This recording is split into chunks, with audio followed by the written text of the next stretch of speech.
Hello everyone, welcome back to my channel तितली की पाठशाला।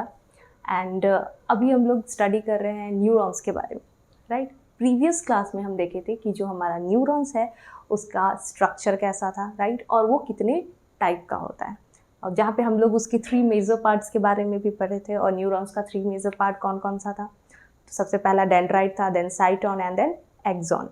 ओके, और आज हम लोग उसके फंक्शन के बारे में बात करने वाले हैं। तो हमारा जो न्यूरॉन्स है ये एक्चुअली एक सेंसरी सेल है। सेंसरी सेल मतलब ये सेंस करता है। फॉर एग्जांपल, जैसे अगर आपको कोई पिंच कर दे ऐसे, ठीक है, तो ये चीज़ आपको सेंस होता है ना। क्यों? क्योंकि आपके पास न्यूरॉन्स प्रेजेंट है। आप सन को ऐसे देख नहीं पाते हो। क्यों? क्योंकि उस टाइम जब आप देखते हो, राइट, तो आपको लगता है यार बहुत ज़्यादा लाइट है, आपका आँख डैमेज हो सकता है, तो आपका आँख जो बंद होने लगता है, या फिर हम लोग नॉर्मली देखते ही नहीं। तो एक्चुअली अगर हमारे पास न्यूरॉन्स नहीं हो तो हम अपने इन्वायरमेंट से अवेयर ही नहीं रहेंगे। बाहर गर्मी ज़्यादा है या बाहर ठंडा ज़्यादा है। ऐसा भी हो सकता था कि कोई जानवर आके ऐसा मेरे हाथ को खा जाता और हमको पता ही नहीं होता, फील ही नहीं होता। बट अभी तो सब कुछ फील होता है ना, हम अपने हैंड को बचा के चलते हैं, ओ यहाँ पे चोट ना लग जाए, यू नो। सो ये इन्वायरमेंट से अवेयर कराने का काम कौन करता है? न्यूरॉन्स करता है ना। जैसे हम आपको लाइट के बारे में ही बताया, अब लाइट आपका आँख यही कैप्चर कर रहा है ना। अब ये लाइट जो है आपके ब्रेन को ऐसे पेनिट्रेट करके तो नहीं जा रहा ना, बिल्कुल। तो हो क्या रहा है? हो ये रहा है बच्चा कि आपका आँख सेंस किया, ठीक है, न्यूरॉन्स प्रेजेंट है इसमें, बिल्कुल, और वो इस मैसेज को इलेक्ट्रिकल सिग्नल में कन्वर्ट करके ब्रेन तक पहुंचा दिया, है ना। तो ये उसका फंक्शन है, कंडक्शन करना, ठीक है बच्चा। अब हम लोग क्या बात करने वाले हैं? यही कि हमारा जो न्यूरॉन्स है वो अभी रेस्टिंग स्टेट में है। रेस्टिंग स्टेट मतलब वो अभी भी किसी भी तरीके का स्टिमुलस का ट्रांसमिशन नहीं कर रहा है, ठीक है। अभी ये क्या कर रहा है? फुल्ली रेस्ट में, ठीक है। तो हम लोग देख लेते हैं थोड़ा कि रेस्टिंग स्टेट में न्यूरॉन्स के अंदर क्या होता है। ये रहा हमारा न्यूरॉन्स, ऐसा सोया हुआ। This is dendrites, right. और ये लंबा वाला पार्ट क्या था? एक्सॉन, ठीक है, याद है ना। दिस इज एक्सॉन, ठीक। एक्सॉन के साइटोप्लाज्म को हम क्या कहते हैं? एक्सोप्लाज्म।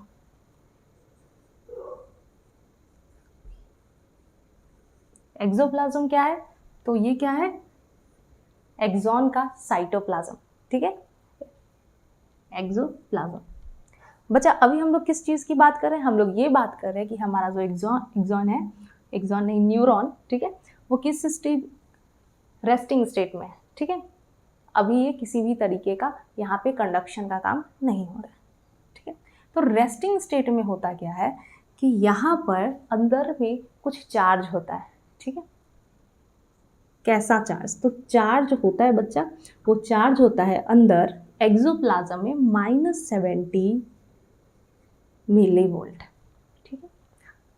चार्ज होने के कारण ही हम इसको क्या बोलते हैं कि ये पोलराइज्ड है। पोलराइज्ड कहने का ही मतलब क्या होता है कि अंदर निगेटिव है और बाहर पॉजिटिव, ठीक है। और डीपोलराइज कहने का क्या मतलब होता है? डीपोलराइज कहने का सिंपली ये मतलब है कि सेल के अंदर पॉजिटिव है एंड बाहर निगेटिव है। तो ये क्या हो गया? ये हो गया आपका डीपोलराइज, ठीक है। और इस वाले सीन में जिसमें अंदर निगेटिव है, ठीक है, और बाहर पॉजिटिव है, वो कैसा हो गया? पोलराइज। तो हम जब भी बोलेंगे कि हमारा जो सेल है वो पोलराइज्ड है, मतलब इसका मतलब आपको ये समझना है कि हमारा जो भी सेल है वो कौन से स्टेज में? रेस्टिंग स्टेज में, ठीक है। तो अभी क्या कर रहा है? हमारा रेस्ट कर रहा है। कौन? हमारा सेल, ठीक है। और जब ये रेस्ट करेगा तो इसके अंदर कितना चार्ज होगा? -70 मिलीवोल्ट। अब ये चार्ज क्योंकि रेस्ट करने के टाइम में है, इसलिए हम इसको कहते हैं रेस्टिंग मेम्ब्रेन पोटेंशियल। क्या कहते हैं इसको? रेस्टिंग मेम्ब्रेन पोटेंशियल, जो कि कितना होता है? -70 मिलीवोल्ट, ठीक है। अब आपको ये चीज़ आप एकदम याद कर लो, दिमाग में बैठा लो कि जब हमारा जो सेल है वो रेस्टिंग स्टेज में होगा, हमारा न्यूरॉन, तब क्या होगा, अंदर एक्सोप्लाज्म का जो चार्ज होगा वो -70 मिलीवोल्ट होगा। ठीक है, अब यहाँ पे हम लोग को रेस्टिंग स्टेज में बस यही समझना है कि ये -70 मिलीवोल्ट, ठीक है, ये अंदर मेंटेन्ड कैसे है, ये -70 मिलीवोल्ट हुआ कैसे, ठीक है, समझ रहे हैं ना। आपको बस ये समझना है कि रेस्टिंग स्टेज में है ना, क्योंकि इसीलिए हम इसको क्या बोल रहे हैं, रेस्टिंग मेम्ब्रेन पोटेंशियल, इसको और क्या बोलते हैं, यही RMP, ठीक है। तो RMP -70 मिलीवोल्ट हुआ कैसे, इसका 3 रीज़न है, हम लोग देखते हैं वन बाय वन। सबसे पहला जो रीज़न है, ठीक है, इसको पोलराइज्ड करने का, पोलराइज्ड का मतलब आप समझ गए ना, अंदर के साइड में कौन सा चार्ज, निगेटिव चार्ज, इसीलिए यहाँ पे क्या लिखा हुआ है, रेस्टिंग यानी पोलराइज्ड मेम्ब्रेन। ओके, अंदर में आपको बहुत अच्छे से दिख रहा है ना निगेटिव चार्ज। अब ये है क्यों, इसके रीज़न की बात करें, रीज़न बच्चा ये है, फर्स्ट रीज़न इज कि यहाँ पर सोडियम पोटेशियम पंप चल रहा है, ठीक है, क्या चल रहा है, सोडियम पोटेशियम पंप। अच्छा, आपको इतना तो पता होगा कि सोडियम पोटेशियम पंप, इसमें क्या होता है, 3 सोडियम जो होता है वो कहाँ जाता है, बाहर जाता है, और 2 सोडियम अंदर आता है, ठीक है।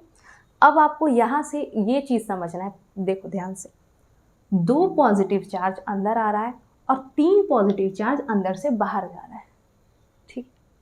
आपको ये नहीं लग रहा कि यहाँ पे एक पॉजिटिव चार्ज का कमी है, यानी यहाँ पे माइनस में जा रहा है, ठीक है, तो यहाँ पे हमको लॉस हो रहा है ना, हम 3 दे रहे हैं और ले कितना रहे, 2, यानी हमको कितना का लॉस हो गया, 1 का, ठीक है, -1 में हम जा रहे हैं यहाँ पे, किसमें, सोडियम पोटेशियम पंप में।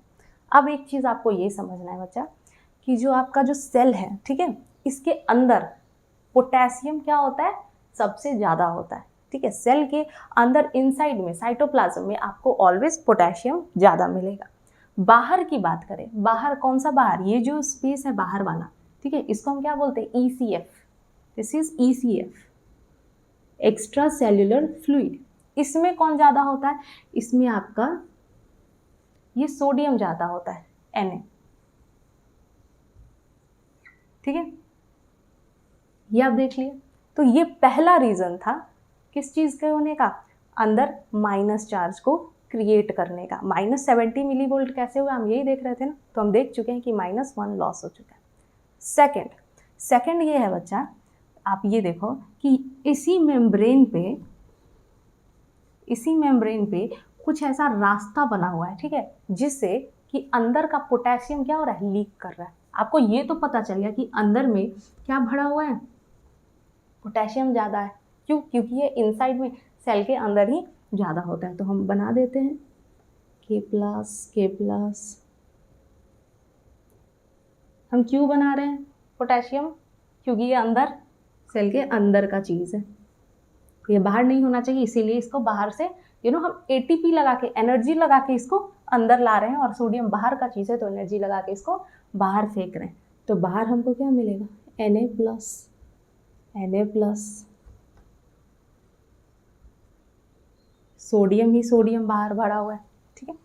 अब हो क्या रहा है कि यहाँ तो हम ऑलरेडी इस सोडियम पोटेशियम पंप में हम एक माइनस में थे, ठीक है।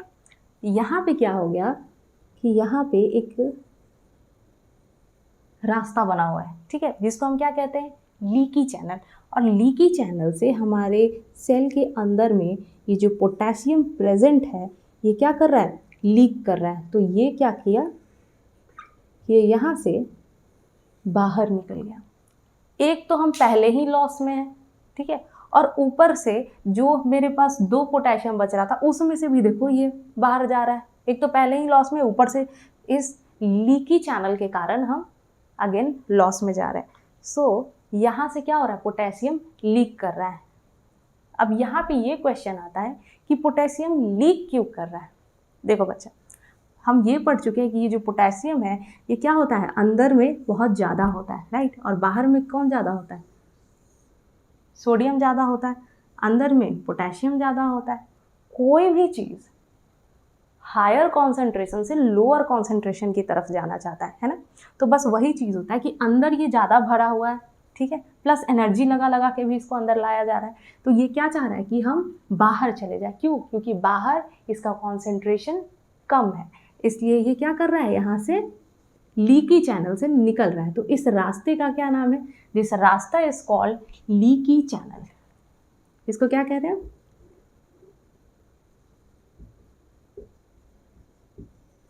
ठीक है, ये लीकी चैनल है। किसका लीकी चैनल है? ये पोटेशियम का लीकी चैनल है, इसलिए यहाँ से सिर्फ और सिर्फ पोटेशियम ही लीक होगा। ओके, अब ये बात भी तो हो सकता है कि अच्छा सोडियम भी तो बाहर ज़्यादा है ना, यानी इसका कॉन्सेंट्रेशन बाहर ज़्यादा है, तो ये भी तो अंदर आ सकता था। तो होता क्या है कि पोटेशियम के लिए खूब सारा लीकी चैनल्स प्रेजेंट है, यहाँ पे खूब सारा लीकी चैनल्स प्रेजेंट है। यहाँ से क्या पोटेशियम हमारा लीक कर सकता है, बट सोडियम के लिए बहुत ही कम है। इतना कम कि हम ये बोल सकते हैं कि ये ऑलमोस्ट इम्परमिएबल है हमारा। ठीक है,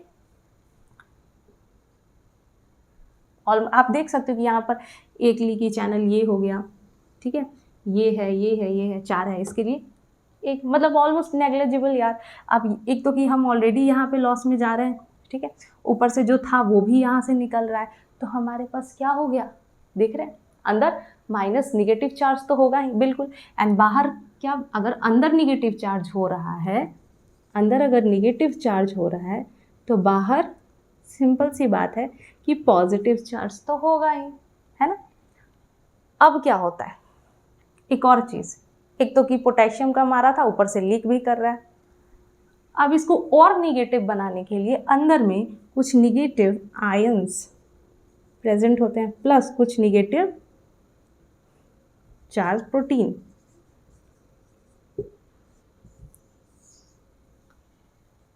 ये आपके इस क्वेश्चन का आंसर है, ठीक है, कौन सा, कि अंदर -70 मिलीवोल्ट हुआ तो हुआ कैसे।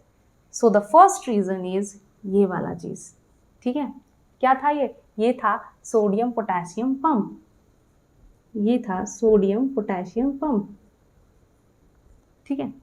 सेकेंड रीज़न क्या था, second reason is leaky channel, यहाँ से लीक कर रहा है, इसलिए हम क्या बोलते हैं कि हमारा ये जो मेम्ब्रेन है वो क्या है, पोटेशियम के लिए परमिएबल है। परमिएबल मीन्स इसका आना जाना अलाउ कर रहा है, राइट, क्या इसका जाना, लीक करना अलाउड कर रहा है, इसलिए हम इसको लीकी चैनल बोलते हैं। तो ये हमारा पहला रीज़न मिला हमको। यहाँ पे आयन और प्रोटीन देख रहे हैं, ये भी कैसा है, निगेटिव चार्ज वाला है। अब ये क्यों नहीं लीक कर रहा है, मतलब और भी आयन्स और प्रोटीन है, ये लोग क्यों नहीं जा रहे, तो बच्चा ये लोग इसलिए नहीं जा रहे क्योंकि इसका साइज़ इतना ज़्यादा है कि ये इस चैनल्स से बाहर नहीं निकल सकता है, इसलिए ये सेल के अंदर ही एक्सोप्लाज्म में मौजूद है। ठीक है, तो हम देख लिए ये हमारा second reason, and leaky channel हमको मिल गया हमारा तीसरा रीज़न, जिसके कारण सेल के अंदर -70 मिलीवोल्ट मेंटेन्ड है। ठीक है, तो ये रहा वो रीज़न जो कि लिखा हुआ है, sodium potassium pump, negative charge ions and protein, and membrane at rest is more permeable to potassium than sodium. बिल्कुल आपको समझ में आया कि ये कब होगा, ये जो सीन चल रहा है, कैसा सीन, कि हमारा पोटेशियम लीक कर रहा है, ठीक है, बहुत ज़्यादा परमिएबल है। तो ये परमिएबिलिटी पोटेशियम के लिए ज़्यादा कब रहेगा, जब हमारा जो मेम्ब्रेन है वो किस स्टेज में होगा, रेस्टिंग स्टेज में। तो हम लोग क्या पढ़ लिए, हम लोग ये समझ लिए कि रेस्टिंग मेम्ब्रेन पोटेंशियल, ठीक है, जो कि कितना होता है, -70 मिलीवोल्ट होता है, और इसका कितना रीज़न है, तो ये 3 रीज़न है। ठीक, तो अब हम लोग देखने वाले हैं कंडक्शन ऑफ नर्व इम्पल्स। ठीक है, इससे पहले हम लोग देख चुके हैं कि हमारा जो ये न्यूरॉन्स था वो क्या कर रहा था, एकदम रेस्टिंग स्टेट में था, और रेस्टिंग स्टेट में था तब उसके अंदर एक्सोप्लाज्म में एक चार्ज था, और वो चार्ज कितना था, तो वो चार्ज था -70 मिलीवोल्ट, -70 मिलीवोल्ट था। ठीक है, कब था, रेस्टिंग स्टेट में था, दैट्स वाई -70 क्या था, RMP था। ठीक है, लेकिन अब हम लोग देखने वाले हैं एक्चुअली इसका मेन फंक्शन, ठीक है, जो कि है कंडक्शन ऑफ नर्व इम्पल्स। अब क्या हुआ कि अब कोई स्टिमुलस आया, ठीक है, जैसे आप देख सकते हो ये एक हैंड है राइट। और हैंड पे कोई दूसरा आदमी ऐसे अपना हाथ से क्या कर रहा है, पिंच कर रहा है, ठीक है। अब आप ही को अगर कोई पिंच करे ऐसे, तो आपको ये चीज़ फील तो होता है ना, आपको पता तो चलता है। तो कैसे पता चलता है? जस्ट बिकॉज ऑफ ये आपका ये कंडक्शन ऑफ नर्व इम्पल्स, ये क्या है आपका न्यूरॉन्स है, तो यही कंडक्शन कर रहा है ना। तो यही हम देखने वाले कि कैसे कोई पिंच करता है, ठीक है, या फिर किसी भी तरीके का स्टिमुलस जो आ रहा है, तो हमारा ये जो न्यूरॉन्स है ये कैसे बिहेव करता है, इसके अंदर क्या सीन चलता है। ओके, सो देखो यहाँ पे क्या हुआ, कोई पिंच किया, राइट, और इसके अंदर देखो ये न्यूरॉन्स प्रेजेंट है जस्ट स्किन के नीचे, ठीक है। जैसे ही ये पिंच किया यानी एक प्रेशर डेवलप हो गया, ठीक है। तो जैसे ही कोई प्रेशर डेवलप होगा वैसे ही एक चैनल खुल जाएगा न्यूरॉन्स में। कौन सा चैनल? मैकेनिकल गेटेड चैनल, ठीक है। तो ये मैकेनिकल गेटेड चैनल कब ओपन होगा? जब प्रेशर आएगा, जब प्रेशर आएगा। जैसे ही प्रेशर आया कि ये गेट यहाँ पे खुल गया, ये सारा जो गेट है, चैनल्स, ये सारा कुछ इसी मेम्ब्रेन्स में ही लगा हुआ है, ठीक। तो हमारा एक गेट खुला और इस गेट का नाम है मैकेनिकल गेटेड चैनल। क्यों? क्योंकि ये एक प्रेशर से खुल रहा है, प्रेशर से वो ओपन हुआ। कौन सा? इसका नाम है मैकेनिकल गेटेड चैनल, MGC। अब ये जैसे ही गेट खुलेगा, ठीक है, तो इससे क्या हो जाएगा कि बाहर, आप लोग को पता है कि बाहर एक्स्ट्रा सेल्यूलर फ्लूइड में, ECF में क्या प्रेजेंट है? ये क्या है?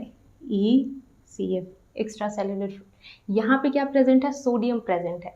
जैसे ही गेट खुला, गेट खुलते ही अंदर क्या हो जाएगा? सोडियम अंदर आने लगेगा, ठीक है। तो आप देखो प्रेशर पड़ा, सोडियम अंदर आने लगा और अंदर आया। जैसे ही ये अंदर आया कि इस -70 को वो किस चीज़ में कन्वर्ट कर दिया? -60 में, -60 मिलीवोल्ट में कन्वर्ट कर दिया। अब ये -60 मिलीवोल्ट जो है ये है थ्रेशोल्ड पोटेंशियल, ठीक है। -60 इज थ्रेशोल्ड पोटेंशियल। किस चीज़ के लिए थ्रेशोल्ड पोटेंशियल है? जैसे ही अंदर -60 होगा वैसे ही वोल्टेज गेटेड चैनल ओपन होगा, ठीक है। जैसे यहाँ पे ये channel mechanical gated channel open हुआ था, अब दूसरा गेट ओपन हो जाएगा जिसका नाम क्या है? Voltage gated channel. अब ये क्या होता है बच्चा कि ये होता है वोल्टेज डिफरेंस से खुलता है, ठीक है। तो ये कैसे खुलता है? वेट, वोल्टेज डिफरेंस जब होगा तब ये गेट खुलेगा। अब हम आपको बोल रहे हैं ना कि ये गेट खुल रहा है, क्यों? क्योंकि वोल्टेज का डिफरेंस हुआ, -70 से 60 हुआ, ठीक है। वोल्टेज में डिफरेंस आया, वैसे ही गेट खुला। अब ये जो गेट है ये किसका होता है? सोडियम का अलग होता है, पोटेशियम का अलग होता है। तो सोडियम का हो गया वोल्टेज गेटेड चैनल, ठीक है। ये प्रेशर वाला बात इसके लिए है, ठीक है। और एक और होता है कौन सा? पोटेशियम वोल्टेज गेटेड चैनल, ठीक। ये दोनों का थ्रेशोल्ड है, ठीक है। आप देख सकते हो यहाँ पे -60 मिलीवोल्ट जो कि अंदर हो चुका है, ठीक है। तो अब हम गेट खोल देते हैं। गेट लो, ये खुल गया हमारा। अब हम ECF थोड़ा इरेज कर देते हैं। ये हमारा गेट खुल गया, कौन सा? Sodium voltage gated channel. इससे क्या हो जाएगा कि बाहर आप देख रहे हो सोडियम ही सोडियम प्रेजेंट है, तो सोडियम और क्या होगा? अंदर आने लगेगा। सो यहाँ पे क्या होगा? इनफ्लक्स ऑफ सोडियम आयन, ठीक है। और सोडियम कहाँ आया? अंदर आया। अब जैसे ही सोडियम अंदर आया तो क्या होगा? पहले तो हम सोडियम सोडियम लिख देते हैं यहाँ पे क्योंकि सोडियम आया। अंदर कैसा था? निगेटिव था। सोडियम क्या है? पॉजिटिवली चार्ज है ना, तो खूब सारा पॉजिटिव चार्ज अंदर आया तो क्या हो जाएगा? अब यहाँ पे डीपोलराइजेशन होने लगेगा, यानी अंदर अब क्या होने लगेगा? Positive positive positive positive. अंदर पॉजिटिव हो गया तो बाहर क्या हो जाएगा? नेगेटिव, ठीक है। और यही वाला चीज़ जो है बच्चा, इतना हम अभी इतने से सेगमेंट में ही देख रहे हैं, ठीक है। फिर इसको एक अलग सेगमेंट मान लेते हैं, फिर उसको एक अलग सेगमेंट मान लेते हैं। मान लेते हैं इसको, ये है A, ये है B और ये है C। तो हम लोग ये क्या देखें कि सोडियम जो है और आने लगा। क्यों अंदर आया? क्योंकि यहाँ पे क्या खुल गया? वोल्टेज गेटेड चैनल सोडियम का, ठीक है, जिससे कि अब ये -60 से कहाँ पहुँच जाएगा, +30 तक, ठीक है। इतना ज़्यादा पॉजिटिव हो गया कि कहाँ -70 था रेस्टिंग पोटेंशियल, वहाँ से थ्रेशोल्ड पहुँचा और फिर कहाँ +30 तक। अब इसको हम एक्शन पोटेंशियल कह रहे हैं, ठीक है। एक्शन पोटेंशियल आपका पहुँच गया +30। अब जैसे ही +30 पहुँचा कि उसी टाइम क्या हो जाएगा, ये सोडियम वोल्टेज गेटेड चैनल जो है अब ये हो जाएगा क्लोज, ठीक है। और ये क्लोज होगा और आप ये देखो कि हम आपको बता दें ना, वोल्टेज गेटेड चैनल का क्या है, थ्रेशोल्ड पोटेंशियल है -60। क्या है इसका, -60 मिलीवोल्ट पे ये खुलता है। लेकिन ये वाला जो है, ये वाला ये होता है फास्ट, इसलिए आप देखें कि यहाँ से ये खुल भी गया, सोडियम अंदर आ भी गया और अब ये बंद भी हो गया। जब ये बंद होगा ना तब इसके अंदर क्या खुलेगा, अब ये वाला पोटेशियम वाला, ठीक है। ओके, आप लोग को बहुत अच्छे से पता है कि पोटेशियम जो है वो कहाँ है, सेल के अंदर प्रेजेंट होता है। अगर अंदर प्रेजेंट है, हम यहाँ पे कोई एटीपी नहीं लगा रहे हैं, ठीक है, तो कोई भी चीज़ अपने हायर कॉन्सेंट्रेशन से लोअर कॉन्सेंट्रेशन की तरफ जाना चाहेगा, है ना। यानी जो आपका पोटेशियम है ये कहाँ जाना चाह रहा है, ये बाहर जाना चाह रहा है। तो बाहर क्या होगा, सारा पोटेशियम निकल गया, पोटेशियम ही पोटेशियम ही पोटेशियम, ठीक है। अब देखो क्या हो जाएगा कि सारा पोटेशियम बाहर जाने लगा, यानी अब पॉजिटिव चार्ज में लॉस हो रहा है, ठीक है ना। हमारा कहाँ तक पहुँच गया था, +30 तक, ठीक है। लेकिन अब इसमें लॉस हो रहा है, क्यों, क्योंकि पोटेशियम बाहर निकल रहा है, ठीक है। अब देखो सोडियम का गेट तो बंद हो गया, अब सोडियम का आना बंद हो गया, यानी अब हमारे पास कुछ लिमिटेड पॉजिटिव चार्जेस है, ठीक है, जिसमें से कुछ बाहर निकल रहा है। और सोडियम का क्या सीन होगा, यहाँ पे इतना सारा सोडियम ही सोडियम भर गया कि सोडियम देखा कि अरे भाई इधर तो बहुत कमी है हम लोग का, चलो इस पार चलते हैं, ठीक है। ये इधर की तरफ मूव किया, ठीक है। तो आप देखो ये ए सेगमेंट है, ठीक है, और ये बी सेगमेंट है। एक तो पॉजिटिव चार्ज इसका बाहर निकल रहा है, देख रहे हो, पॉजिटिव चार्ज बाहर निकल रहा है।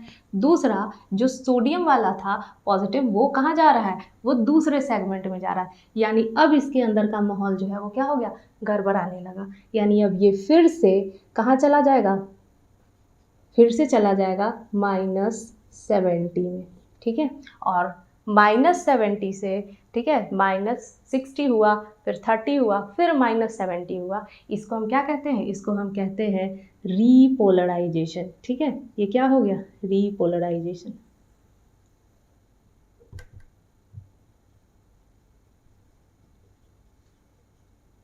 ठीक है। वापस से -70 होना इज रीपोलराइजेशन।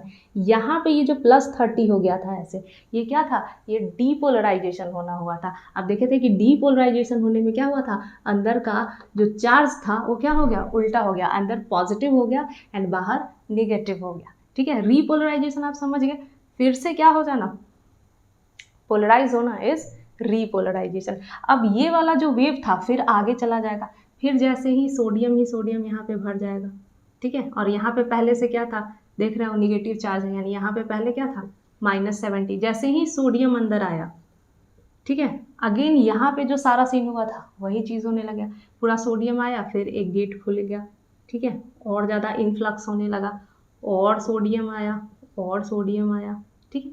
तो ये सारा चीज़ चलते रहा, फिर इधर वाला गेट बाहर पोटेशियम निकलने लगा, जो इधर हुआ था वो हुआ था। लेकिन एक चीज़ आप देख रहे हो कि गेट तो यहाँ पे बंद हो गया था, ठीक है। गेट बंद हो जाने के कारण आप देखें कि अंदर क्या हो गया, अंदर सोडियम पूरा ट्रैप हो गया, ठीक है, सोडियम पूरा ट्रैप हो गया। आप यहाँ पे देख सकते हो सोडियम पूरा ट्रैप्ड है अंदर, और बाहर जो था आपका पोटेशियम बाहर निकल गया, देख रहे हो आपका पोटेशियम बाहर निकल गया, ठीक है। तो इस चीज़ को कौन मेंटेन करेगा, इस चीज़ को मेंटेन करेगा आपका यहाँ पे लगा होगा क्या, सोडियम पोटेशियम पंप, ठीक है। यहाँ पे क्या लगा होगा, सोडियम पोटेशियम पंप, जो कि क्या करेगा, 3 सोडियम को बाहर लेके जाएगा और 2 पोटेशियम को अंदर लेके जाएगा, ठीक। तो यहाँ पे होगा रीपोलराइजेशन। तो हमेशा आगे आगे डीपोलराइजेशन होगा एंड पीछे से होगा रीपोलराइजेशन। तो यही वाला सीन, ठीक है, ये एक जस्ट एक वेव की तरह हो रहा है, जैसे एकदम समंदर में आता है ना ऐसे लहर बुरा, अरे तो चल ही नहीं रहा है, एक मिनट, ठीक है, जैसे समंदर में टाइड्स वगैरह आता है तो कैसे आता है, मतलब ऐसे है, पानी है ना, ऐसे ऐसा नहीं होता कि एक बार में पूरा समंदर ही उछल जाए, ऐसा तो होता नहीं। तो जस्ट ये भी वैसे ही होगा कि पूरा हमारा न्यूरॉन्स पड़ा हुआ है, ठीक है, उसमें एक छोटे से सेगमेंट से ऐसे डीपोलराइजेशन होता जाएगा, ऐसे आगे बढ़ता जाएगा एंड पीछे से क्या होते जाएगा, रीपोलराइजेशन, ठीक है। तो ये डीपोलराइजेशन जब यहाँ तक पहुँचेगा, एक्सॉन टर्मिनल के पास पहुँचेगा, जब यहाँ पे डीपोलराइजेशन होगा, जैसे ही यहाँ पे डीपोलराइजेशन हुआ एक्सॉन टर्मिनल के पास, वैसे ही यहाँ पर एक गेट ओपन होगा और अब गेट ओपन होगा वोल्टेज गेटेड चैनल, ठीक है, और ये वाला ओपन होता है फॉर कैल्शियम, ठीक है। अब यहाँ पे एक्सॉन टर्मिनल के पास जब गेट ओपन होगा, यहाँ पे होगा कैल्शियम वाला, calcium voltage gated channel open होगा, ठीक है, और इससे कैल्शियम अंदर आएगा। जैसे ही कैल्शियम अंदर आएगा, वैसे ही आपको पता होगा कि ये इसका नाम है साइनेप्टिक नॉब। साइनेप्टिक नॉब में होता है साइनेप्टिक वेसिकल, ठीक है, दिस इज साइनेप्टिक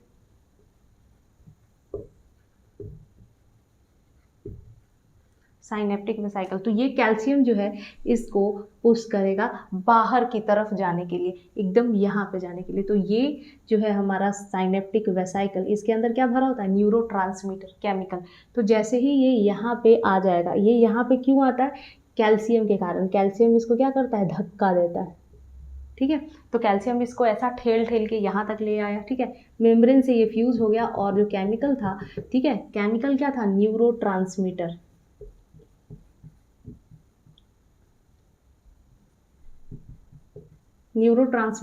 रिलीज हो गया, ठीक है। तो इसी के लिए यहाँ पे क्या हो रहा है, इतना सारा कुछ हम लोग देख रहे हैं कि डीपोलराइजेशन रिपोलराइजेशन हो रहा है। तो डीपोलराइजेशन जब यहाँ तक पहुँचेगा तो सबसे लास्ट में क्या होगा, यही होगा कि calcium voltage gated channel open होगा एंड उससे कैल्शियम अंदर आएगा एंड कैल्शियम जो है वो साइनेप्टिक वेसिकल को पुश करेगा मेम्ब्रेन के साइड, और फिर वहाँ से न्यूरोट्रांसमीटर रिलीज हो जाएगा, ठीक है। और जैसे ही न्यूरोट्रांसमीटर रिलीज होगा तो ये एक केमिकल है, ठीक है, एसिटाइल कोलिन हो गया हमारा कुछ भी। तो यहाँ पे अब दूसरे न्यूरॉन्स का डेंड्राइट होगा, और यहाँ पर जो डेंड्राइट होगा वो क्या करेगा, इस केमिकल को आइडेंटिफाई कर लेगा, ठीक है, और इस केमिकल से यहाँ पर डेंड्राइट में प्रेजेंट एक गेट ओपन हो जाएगा, जिससे क्या होगा, अंदर इन्फ्लक्स होने लग जाएगा सोडियम का। और जैसे ही सोडियम का इन्फ्लक्स अंदर हो जाएगा, वैसे ही अब दूसरा वाला जो न्यूरॉन है वो क्या हो जाएगा, उसमें डीपोलराइजेशन होना शुरू हो जाएगा। यहाँ हमारा किस चीज़ से स्टार्ट हुआ था, मैकेनिकल गेटेड चैनल से, ठीक है। दूसरे वाला जो न्यूरॉन्स है वो कैसे डीपोलराइज हो रहा है, तो वो हो जाएगा लिगेंड गेटेड चैनल से। तो ये कैसे हो रहा है, तो ये केमिकल से खुल रहा है, ठीक है। तो केमिकल क्या था हमारा, वही साइनेप्टिक वेसिकल के अंदर जो प्रेजेंट था न्यूरोट्रांसमीटर, उससे लिगेंड गेटेड चैनल ओपन हो रहा है, जिससे क्या हो रहा है, इससे भी क्या हो जाएगा, इन्फ्लक्स होने लगेगा सोडियम का, ठीक है। And that's it, bye bye.